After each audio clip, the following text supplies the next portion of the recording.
Hey everybody, how's it going? I'm Sethum and welcome back to another video. Today we're going to be playing again Raid Shadow Legends, and we are on the last chapter for the first version of the campaign. So this is on normal, and this will be chapter 12, the Brimstone Path.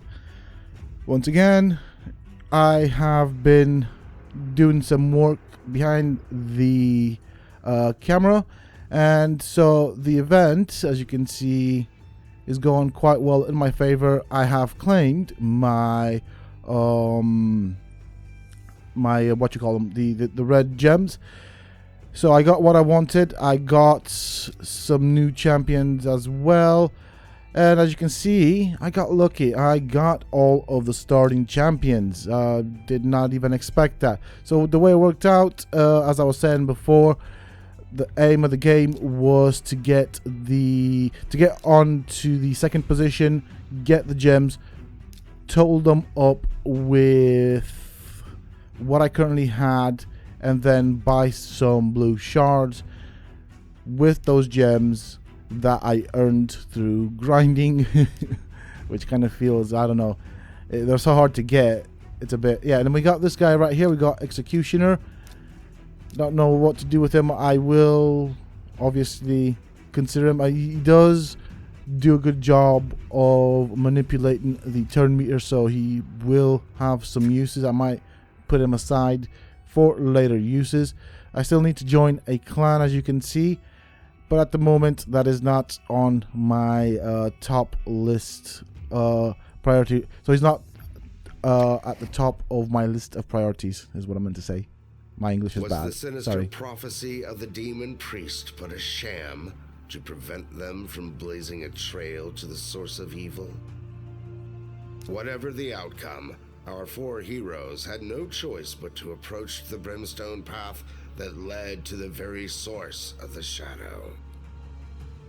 Still they strove onward, battling their way through hellfire to the Brimstone Gate. This, the portal of Siroth, was sucking the living light from Teleria. Here they would have to end the corruption and restore the balance between the forces of darkness and light. Okay, well, interesting. So going back to what I was saying, on the bright side, I do have some really good champions. They are rares. There's nothing, you know, remotely epic about them or legendary, whatever. But looking at reviews and all, they do seem to be quite useful for the end or mid to end part of the game. So definitely gonna be using them. So these are some of the champions that I can be getting from this particular chapter that can drop.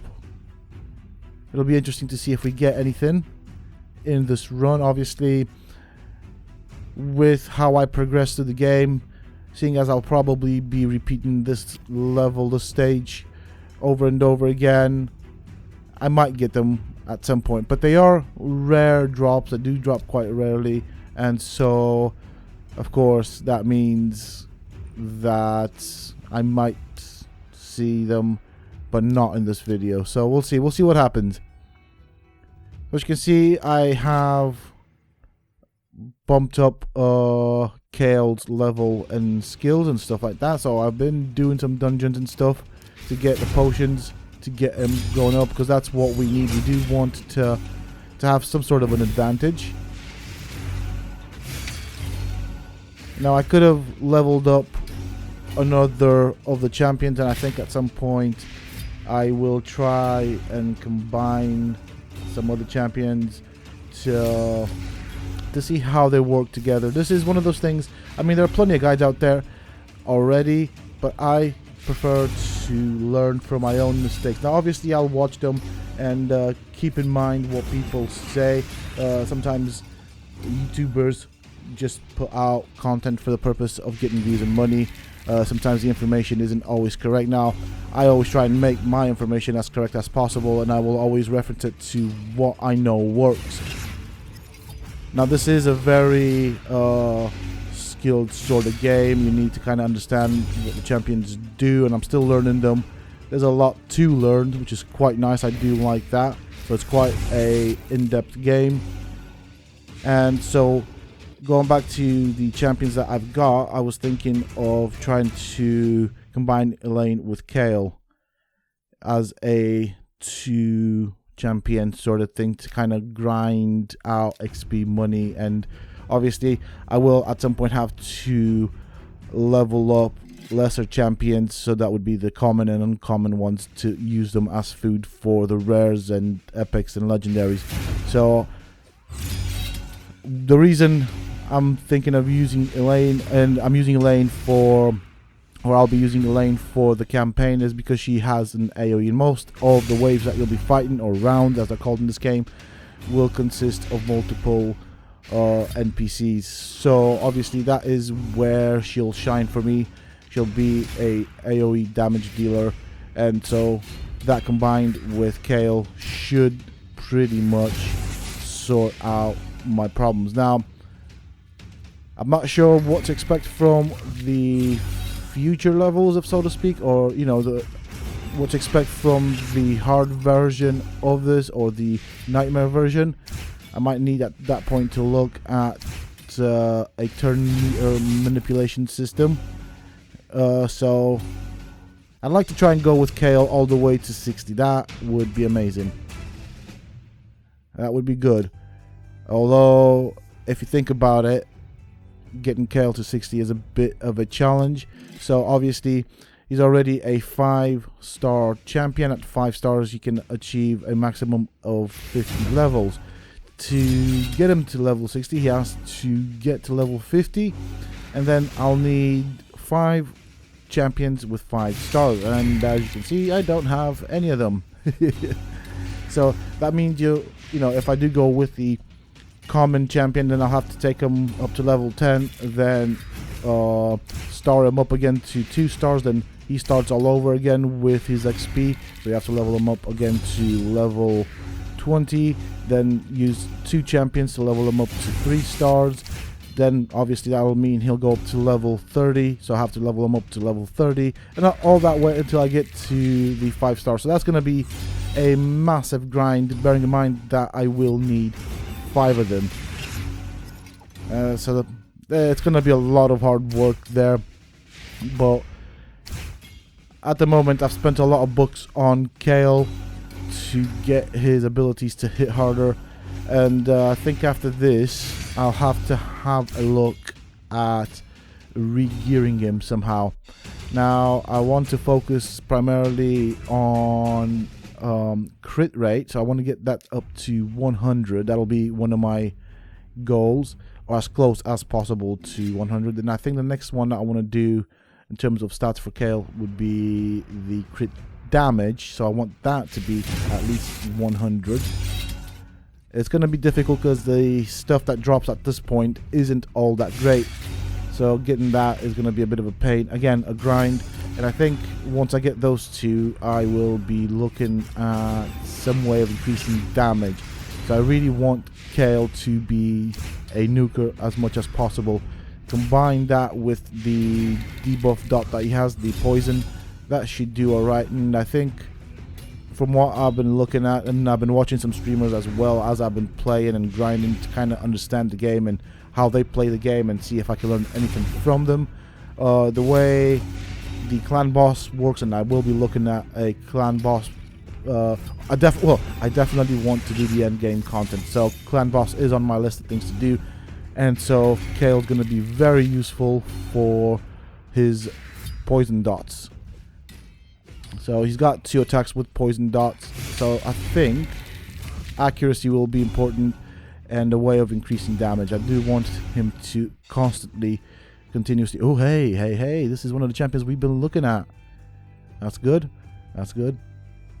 I'm not sure what I'm going to do with her, but I'm going to keep her for the moment as it is. I'm so pleased that actually happened. So as I was saying, I'll be looking at using him in the clan boss battles, in the arena as well. So that's another place I'll be using him. So we're on stage 5. I'm looking at what I'm up against. I think I should be able to go on with this. And to be fairly honest, now I do know that Kill has been leveled up, but it hasn't felt like this particular level has been that difficult. So, very interesting. Like the one before felt a lot more difficult, and that could be because of the champion affinities. Maybe I have an advantage here, but I don't know that, you see, because I'm doing this on auto, so the AI of the game does it for me. Obviously, the reason behind that is I do want to keep things as quick as possible. The main focus of this little mini-series is around the cinematics and just kind of showing off how the game works and the game mechanics for those that haven't played it. And once I get done with this and get more in depth with playing the game and learning more about the game, I will start putting out some guides. Now, equally speaking, I have been keeping an eye out on Conan Exiles and Dark. Nothing new has been happening. However, Ark will soon have a big, massive DLC. I've already bought the whole package deal for the DLC, so the moment that hits the game, I will be in it. I will be breaking that game apart and looking at all the stuff that the new DLC releases with it. To be fairly honest, if I'm honest with you guys, I have been enjoying the break from Ark and Conan Exiles, the grind from it.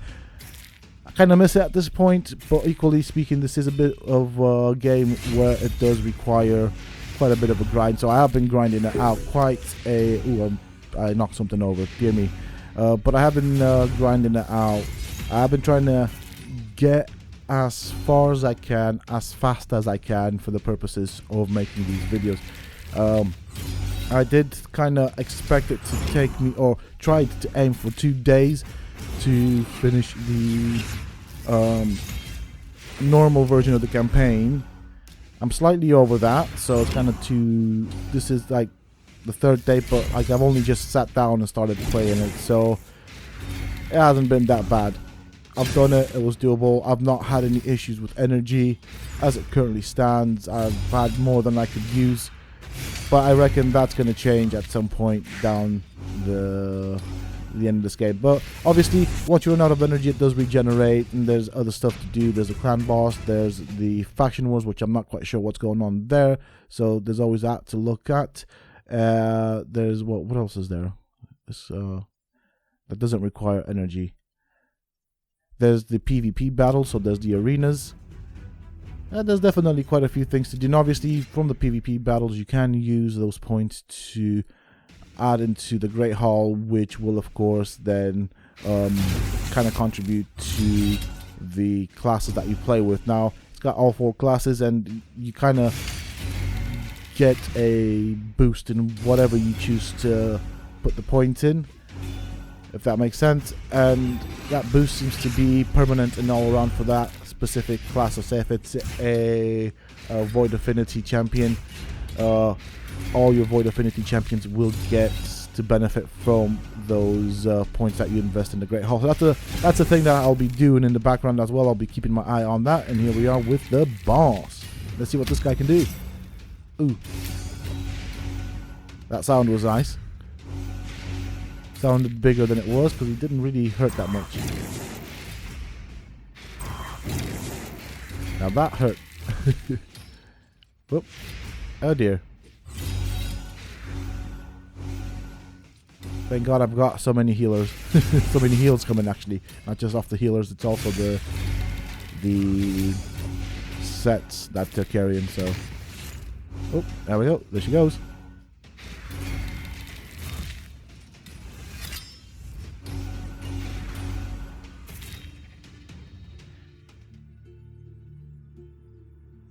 By the light of Lumaya, the company vanquished the Guardians of Siroth and the fell demon Kivos. But alas, it soon became clear that the priest's prophecy would be fulfilled. For only the combined force of their shards could unleash enough power to seal the dark portal. Our heroes bravely stepped forward and, together, offered the ultimate sacrifice to cast out the shadow from the world. But wait, O champion. The story endeth not here. For the portal will open again, Serath will return, and the shadow will loom larger. Until that day comes, return to Teleria. Hone your skills and seek out new champions.